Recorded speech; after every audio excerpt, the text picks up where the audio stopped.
Errausketaren aurkako mugimendutik herritarrei dei egin diegu berriro ere gure protesta oihukatzera. Gure protesta izango da larunbat honetan, hilaren 23an, eguerdiko ordu batean, Gipuzkoako Foru Aldundiaren atarian. Bai, Donostia hiriburu ustel bada. Barrutik ustela dagoen Kantauriko perla polita. Turistak impresionatu nahi dituen hiri zabor sortzailea. Kanpo eder, parrezikin. Mobilizazio honetako afixan salatzen dugunez, hondakinekin Donostiako udalak kudeaketa lotsagarria egiten du.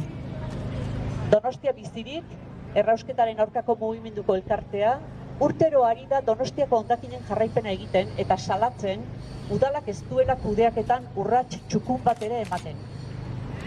2025ko datuak ezagututa eta kaleko edukiontzietan zer, zenbat, nola biltzen den aztertu ondoren, Donostia bizirikek herritarrei hala jakinarazi die.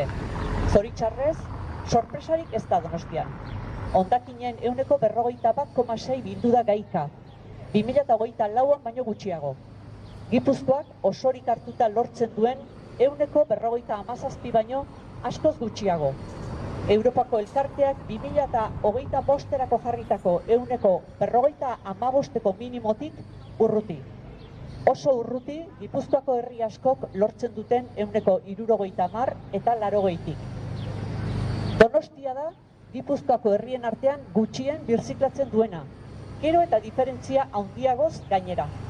Eta horrela, Donostia da Zubietako errausterik kutsatzailea gehien elikatzen duena. Donostiako udaleko agintariak nunde zuen lotxa. Noiz hasiko zarete zuek sortutako hondakinak arduraz bildu eta kudeatzen? Bueno, orduan, hau dana salatzeko elkartuko gea. Maiatzaren 23an larunbata eguerdiko ordu batean, Gipuzkoako plazan, Foru Aldundiaren atarian. Eta konbidatuta zaudete etortzea, eskerrik asko.